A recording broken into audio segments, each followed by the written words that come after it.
नमस्कार दोस्तों, आप सभी लोगों का सुबह सवेरे में स्वागत है। सुबह सवेरे की यह करंट अफेयर्स की कक्षा आज प्रारंभ हो रही है। सामान्य रूप में आज हम कुछ महत्वपूर्ण प्रश्नों की बात करेंगे जो हाल फिलहाल में घटित हुई हैं। ठीक है दोस्तों, तो चलिए बिना देरी किए हुए सुबह सवेरे की यह कक्षा शुरू करते हैं। देखिए दोस्तों, इसमें कुछ महत्वपूर्ण प्रश्नों पर हम चर्चा करेंगे जो हाल फिलहाल में आपके विभिन्न एग्जाम में आए हुए हैं। तो इसमें अगर बात किया जाए तो सबसे पहला प्रश्न अगर बात करते हैं जो आपके सामने है, वह कौन सा है? देखिए, हाल ही में चर्चा की अगर बात किया जाए तो सामान्य रूप में global media and information literacy week कब तक मनाया गया? हाल ही में काफी ज्यादा चर्चा में रहा है। और global media and information literacy week की बात करें तो यह कब से कब तक मनाया गया? आपका ऑप्शन दिखेगा। ऑप्शन देख करके अगर आपको जानकारी है तो आपको कमेंट बॉक्स में आंसर जरूर बताना है। पहला ऑप्शन है 24 से 29 अक्टूबर तक, दूसरा ऑप्शन है 24 से 31 अक्टूबर तक, तीसरा ऑप्शन है 23 से 30 अक्टूबर तक और चौथा ऑप्शन है 23 से 31 अक्टूबर तक। तो दोस्तों, हाल फिलहाल में global media and information literacy week मनाया गया है और यह लिटरेसी वीक जो है आपका मनाया गया है 24 से 31 अक्टूबर तक। कब तक मनाया गया है दोस्तों? 24 से 31 अक्टूबर तक मनाया गया है। ध्यान रखिएगा, global media and information literacy week. Next question देखने हैं अगले प्रश्न। इसके अलावा महत्वपूर्ण में अगर बात किया जाए कि अक्टूबर की कुछ महत्वपूर्ण घटनाएं हैं, कौन सा दिवस महत्वपूर्ण है यह जानिए। तो 2 अक्टूबर को आपका अंतर्राष्ट्रीय अहिंसा दिवस भी होता है और स्वच्छ भारत दिवस भी मनाया जाता है। याद रखिएगा, अंतर्राष्ट्रीय अहिंसा दिवस यह 2 अक्टूबर को होता है। 3 अक्टूबर की बात किया जाए तो विश्व पर्यावरण दिवस मनाया जाता है। 4 अक्टूबर की अगर बात किया जाए तो विश्व पशु दिवस के रूप में काफी ज्यादा प्रसिद्ध है। साथ में 5 अक्टूबर आप सभी लोग जानते ही हैं, विश्व शिक्षक दिवस के रूप में मनाया जाता है। 8 अक्टूबर को विश्व प्रवासी पक्षी दिवस मनाया जाता है। महत्वपूर्ण है, याद रखिएगा। विश्व प्रवासी पक्षी दिवस कब मनाया जाता है दोस्तों? तो 8 अक्टूबर को मनाया जाता है। 9 अक्टूबर को विश्व डाक दिवस मनाया जाता है। 11 अक्टूबर की अगर बात किया जाए तो आपके 11 अक्टूबर को अंतरराष्ट्रीय बालिका दिवस मनाया जाता है। यह भी महत्वपूर्ण है, आप सभी लोगों को याद रखिएगा, अंतरराष्ट्रीय बालिका दिवस 11 अक्टूबर को। 13 अक्टूबर की अगर बात करें तो अंतरराष्ट्रीय आपदा न्यूनीकरण दिवस मनाया जाता है। 16 अक्टूबर को विश्व खाद्य दिवस मनाया जाता है। यह भी महत्वपूर्ण है, निश्चित रूप से आप ध्यान रखेंगे। हालांकि महत्वपूर्ण सभी है, लेकिन जो मैं बता रहा हूं इसे विशेष रूप से आप सभी लोगों को ध्यान रखना है। साथ के साथ 23 अक्टूबर को आयुर्वेद दिवस मनाया जाता है दोस्तों। 23 अक्टूबर को क्या मनाया जाता है? आयुर्वेद दिवस मनाया जाता है, ये ध्यान रखिएगा। ये बहुत महत्वपूर्ण है क्योंकि हमारे यहाँ आयुष मंत्रालय गठित हो चुका है और आयुर्वेद पर लगातार सरकार के द्वारा विशेष रूप से कई कार्य किए जा रहे हैं इसको बढ़ावा देने के लिए। तो यह सारे दिवस आप ध्यान रखेंगे। फिर से मैं एक बार रिवाइज करा रहा हूँ। 2 अक्टूबर अंतर्राष्ट्रीय अहिंसा दिवस और स्वच्छ भारत दिवस के रूप में। 3 अक्टूबर विश्व पर्यावरण दिवस। 4 अक्टूबर विश्व पशु दिवस।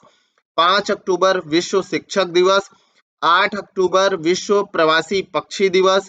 9 अक्टूबर विश्व डाक दिवस। 11 अक्टूबर अंतर्राष्ट्रीय बालिका दिवस और 13 अक्टूबर अंतर्राष्ट्रीय आपदा न्यूनीकरण दिवस। 16 अक्टूबर को विश्व खाद्य दिवस मनाया जाता है और 23 अक्टूबर को आयुर्वेद दिवस मनाया जाता है दोस्तों, तो ध्यान रखेंगे। चलिए अगले टॉपिक पर आते हैं। अगला प्रश्न देखिए, आपका सेकंड प्रश्न है, Delhi university celebrating 100 glorious years नामक पुस्तक के लेखक कौन है? यानी आपकी एक पुस्तक है Delhi university celebrating 100 glorious years. यह पुस्तक किसने लिखा है आपको बताना है। ऑप्शन है दिनेश कुमार, दूसरा ऑप्शन है मोहित भाटिया, तीसरा ऑप्शन है हरदीप सिंह पुरी, चौथा ऑप्शन है उपरोक्त में से कोई नहीं। तो मित्रों याद रखना है कि Delhi university celebrating 100 glorious years नामक पुस्तक के लेखक हैं आपके हरदीप सिंह पुरी। इन्होंने दिल्ली विश्वविद्यालय के 100 वर्ष पूरे होने पर यह पुस्तक लिखी है। Celebrating 100 glorious years Delhi university के नाम से यह पुस्तक हरदीप सिंह पुरी द्वारा लिखी गई है, याद रखेगा। अगले प्रश्न पर आते हैं। अगला प्रश्न देखिए इसके अलावा कुछ प्रश्न पर आने से पहले कुछ अदर्स बुक्स देख लेते हैं, यानी कुछ अन्य महत्वपूर्ण पुस्तकों पर नजर डाल लेते हैं।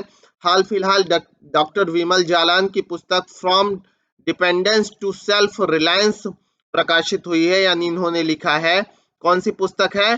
From dependence to self reliance. Sahil Seth ने एक कंफ्यूज्ड माइंड स्टोरी लिखा है। साहिल सेठ ने कौन सी पुस्तक लिखी है? A confused mind story. Akshay Shah और स्टीफन आल्टर ने द कार्बेट पेपर्स का संकलन और संपादन किया है इस पुस्तक का। इसका द कार्बेट पेपर्स बहुत ही महत्वपूर्ण है, पूछा जा सकता है एग्जाम में। अक्षय शाह और स्टीफन आल्टर ने मिल करके इसका संकलन और संपादन किया है मित्रों। शशि थरूर जी ने हाल फिलहाल में अंबेडकर अ लाइफ नामक पुस्तक लिखी है।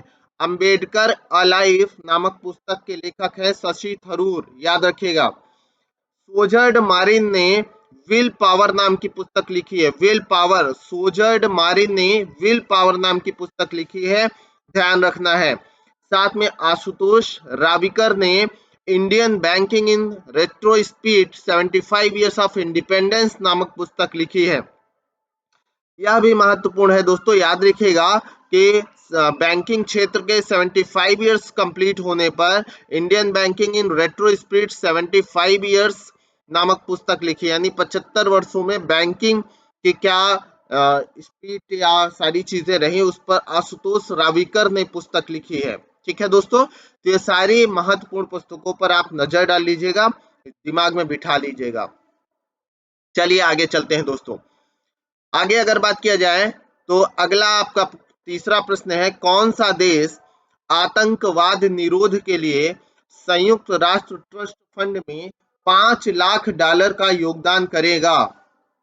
यानी अगर बात किया जाए कि वह कौन सा अगर देश है जो आतंकवाद निरोध के लिए संयुक्त राष्ट्र ट्रस्ट फंड में $5 लाख का योगदान करेगा। ऑप्शन देखिए, बांग्लादेश, अफगानिस्तान, पाकिस्तान और भारत। तो मित्रों याद रखना है कि आतंकवाद निरोध से संबंधित संयुक्त राष्ट्र ट्रस्ट फंड में $5 लाख का निवेश या योगदान करने की बात किया है भारत ने। भारत ने कहा है कि यह योगदान हम के देंगे, लेकिन हाँ आतंकवाद के संबंध में यह सारी चीजें हैं, आतंकवाद से संबंधित सारी घटनाएं क्या है, दूर होनी चाहिए, यानी देश से आतंकवाद पूरी तरीके से समाप्त होना चाहिए दोस्तों। क्योंकि आतंकवाद आज के देश में सबसे बड़ा एक जड़ बैठ गया है, जो विकास का सबसे ज्यादा अवरोधक है, जिसमें जन धन सबकी हानि होती है। ठीक है, तो भारत यह योगदान कर रहा है। आगे चलते हैं दोस्तों। अगला प्रश्न है आपका चौथा प्रश्न है, हाल ही में कौन साइकिल से 20,000 किलोमीटर की यात्रा करके सभी राज्यों का भ्रमण करेंगे? यानी वह कौन सी महिला या लेडीज हैं, वुमेन्स हैं, जिन्होंने गर्ल्स हैं, जिन्होंने ये कहा है कि 20,000 किलोमीटर वो साइकिल से यात्रा करेंगी और सभी राज्यों का भ्रमण करेंगी, लगभग मैक्सिमम जो उनके रीचेबल होगा। ऑप्शन में देखिए, संगीता बहल, प्रेमलता अग्रवाल, आशा राजूबाई मालवीय। चौथा ऑप्शन है उपरोक्त में कोई नहीं। तो दोस्तों याद रखिएगा, लगभग 20,000 किलोमीटर की यात्रा करके सभी राज्यों का भ्रमण करने वाले जो महत्वपूर्ण महिला हैं, अगर बात करते हैं तो वो आशा राजूबाई मालवीय हैं। कौन है? आशा राजूबाई मालवीय। मध्य प्रदेश की रहने वाली हैं और मध्य प्रदेश से ही यह शुरुआत होगी। साथ में अगर बात किया जाए तो यह यात्रा पर्यटन को बढ़ावा देने के लिए किया जा रहा है।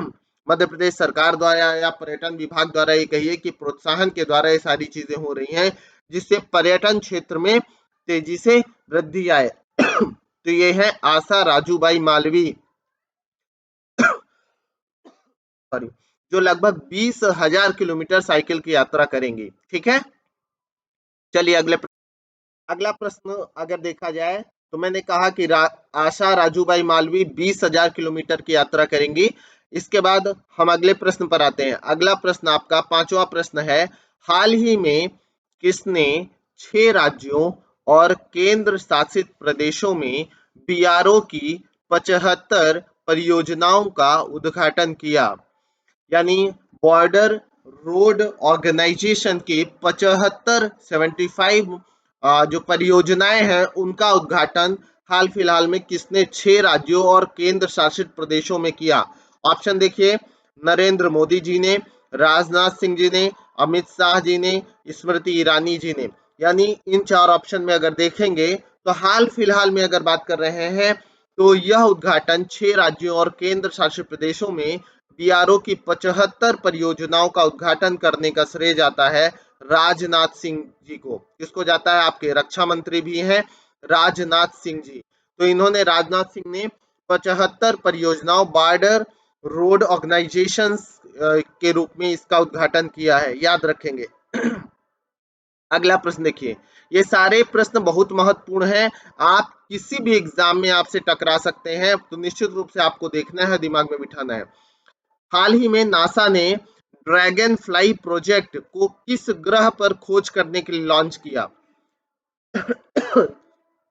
नेशनल एरोनॉटिकल स्पेस अथॉरिटी, या अगर बात किया जाए नासा की बात किया जाए तो नासा ने ड्रैगन फ्लाई प्रोजेक्ट को किस ग्रह पर खोज करने के लिए लॉन्च किया है? ऑप्शन है मंगल, बृहस्पति, शनि या उपरोक्त में से कोई नहीं। दोस्तों बताइए बताइए।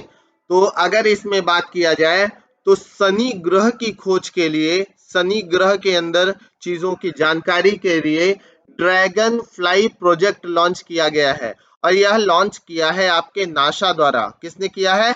नासा ने। नासा कहाँ का स्पेस सेंटर है? यूएसए का स्पेस सेंटर है, ध्यान रखेंगे दोस्तों। ठीक है, निश्चित रूप से आपको ध्यान रखना है। चलिए अगले प्रश्न पर आते हैं। अगले प्रश्न की अगर बात किया जाए दोस्तों, तो अगला प्रश्न आपका देखते हैं, सातवां प्रश्न। सातवां प्रश्न है आपका, हाल ही में चुनाव आयोग कहां पर 2 दिवसीय अंतरराष्ट्रीय सम्मेलन की मेजबानी करेगा? हाल फिलहाल में चुनाव आयोग कहां पर 2 दिन का अंतरराष्ट्रीय सम्मेलन की मेजबानी कर रहा है? ऑप्शन है आपका देहरादून, मुंबई, दिल्ली, कोलकाता। ध्यान रखना है कि चुनाव आयोग द्वारा 2 दिन की अंतरराष्ट्रीय सम्मेलन की मेजबानी की जा रही है, और यह मेजबानी कहाँ की जा रही है दोस्तों? याद रखना है, नई दिल्ली में किया जा रहा है। कहाँ हो रहा है दोस्तों? नई दिल्ली में यह मेजबानी हो रहा है।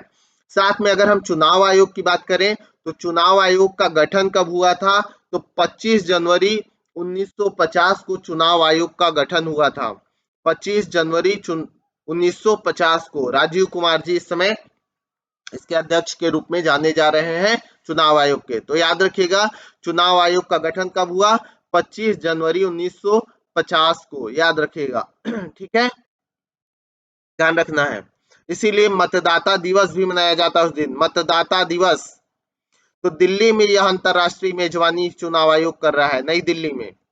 अगला प्रश्न देखिए, अगला प्रश्न है दोस्तों कि वित्त मंत्री निर्मला सीतारमण ने कहा नए आईआईएफटी परिसर का उद्घाटन किया है? वित्त मंत्री निर्मला सीतारमण ने कहां पर नए आईआईएफटी परिसर का उद्घाटन किया है? याद रखिएगा। तो इन्होंने अगर बात किया जाए तो आंध्र प्रदेश के, ऑप्शन देखिए आप, आंध्र प्रदेश, लद्दाख, हिमाचल प्रदेश, कर्नाटक। तो वित्त मंत्री जी ने हाल फिलहाल में आईआईएफटी के नए परिसर का उद्घाटन आंध्र प्रदेश के काकीनाडा में किया है। कहाँ किया है दोस्तों?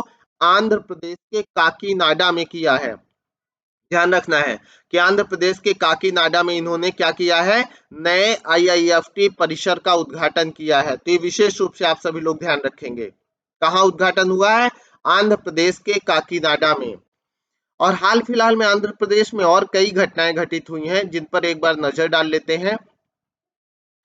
तीसरा विश्व कुचिपुड़ी नाट्य दिवस, तीसरा विश्व कुचिपुड़ी नाट्य दिवस कहाँ शुरू हुआ है? तो आंध्र प्रदेश के विजयवाड़ा में दोस्तों।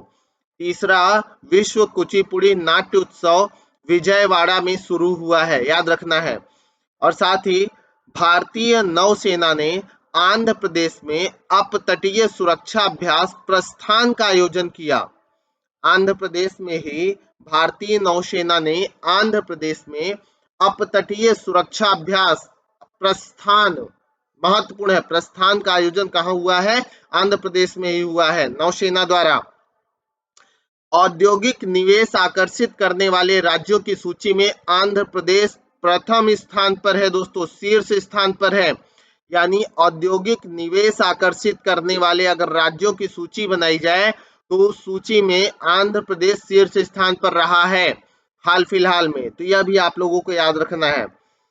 साथ में अगर बात किया जाए तो विजयवाड़ा में ही महात्मा गांधी की 30 फीट की ऊंची प्रतिमा, कितने फीट की? 30 फीट की ऊंची भित्ति प्रतिमा का अनावरण विश्वभूषण हरिचंद्रन द्वारा किया गया। विश्वभूषण हरिचंद्रन द्वारा यह अनावरण किया गया है, महात्मा गांधी की 30 फीट ऊंची भित्ति प्रतिमा का अनावरण विजयवाड़ा में। साथ में अगर बात किया जाए तो कोल्लेरू लेक, पुलिकट लेक, ये सारी झीलों का संबंध भी आपके आंध्र प्रदेश से ही है दोस्तों, तो याद रखेंगे, ठीक है, आंध्र प्रदेश के संबंध में यह महत्वपूर्ण जानकारी। एक बार फिर से ध्यान से सुन लीजिए। तीसरा विश्व कुचिपुड़ी नाट्य उत्सव विजयवाड़ा में, भारतीय नौसेना ने आंध्र प्रदेश में अपतटीय सुरक्षा अभ्यास प्रस्थान का आयोजन किया। औद्योगिक निवेश आकर्षित करने वाले राज्यों में आंध्र प्रदेश शीर्ष स्थान पर। विजयवाड़ा में महात्मा गांधी की 30 फीट ऊंची भित्ति का प्रतिमा का अनावरण हुआ विश्वभूषण हरिचंद्रन द्वारा। कोल्लेरू और पुलिकट झीलों का संबंध आंध्र प्रदेश से ही है, ठीक है। चलिए अगला प्रश्न है आपका, अगर बात किया जाए, हाल ही में मालाबार गोल्ड्स ने व्यापक आर्थिक भागीदारी समझौते के तहत किस देश से 25 किलोग्राम सोने का आयात किया है? ऑप्शन देखिए, यूएई, फ्रांस, इटली, स्विट्जरलैंड। बताइए दोस्तों, हाल ही में मालाबार गोल्ड्स ने व्यापक आर्थिक भागीदारी समझौते के तहत किस देश से 25 किलोग्राम सोने का आयात किया है? तो यह आयात दोस्तों किया गया है यूएई से। यूएई फारस की खाड़ी पर स्थित देश है, यूनाइटेड अरब अमीरात, ठीक है, याद, पर्शियन गल्फ पर अगर बात किया जाए, यूएई से ही यह समझौता हुआ है मालाबार द्वारा और 25 किलोग्राम सोने का आयात किया गया है, ठीक है।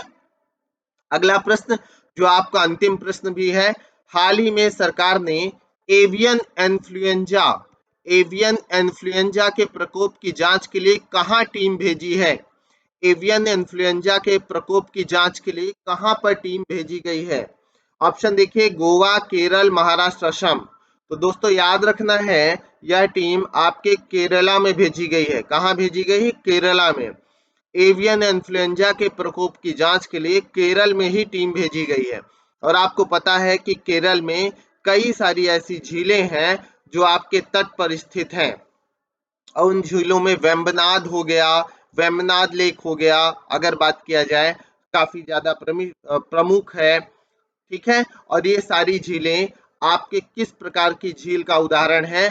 तो लैगून झीलें हैं। लैगून झील क्या होती है? जब समुद्र का पानी तट पर प्रवेश कर जाता है और घिर जाता है और लेक का रूप ले लेता है तो उसे लैगून झील की संज्ञा दी जाती है, ठीक है। तो याद रखिएगा, लैगून झीलों की काफी संख्या केरल में मौजूद है। साथ के साथ दोस्तों, सुबह सवेरे की इस कक्षा में आप सभी लोगों का एक बार फिर से वेलकम है। साथ में पूरा वीडियो देखिएगा। चैनल को सब्सक्राइब नहीं किया है तो सब्सक्राइब कर दीजिए, साथ में बेल आइकन क्लिक कर दीजिए जिससे अगला नोटिफिकेशन मिल सके, और शेयर और लाइक जरूर करिए। साथ में कमेंट बॉक्स में मुझे जरूर बताइए कि आपको यह कैसा लग रहा है वीडियो, ठीक है। और डेली मेरा प्रयास रहेगा कि आपको सुबह सवेरे की इस कक्षा में 10-15 महत्वपूर्ण प्रश्न और उससे जुड़े हुए अन्य महत्वपूर्ण इंफॉर्मेशन आपको मिलते रहें, जो आपके लिए काफी ज्यादा इंपॉर्टेंट है किसी न किसी एग्जाम के लिए, तो विशेष रूप से ध्यान रखना है। साथ में अगर बात किया जाए दोस्तों, तो कुछ अभ्यास हैं जिन्हें आपको ध्यान रखना है। अगर बात किया जाए तो एक अभ्यास का मैं नाम लेता हूँ, अल नजाह 4। अल नजाह 4 ये युद्ध अभ्यास है जो भारत और ओमान के बीच चल रहा है। अल अजाह अल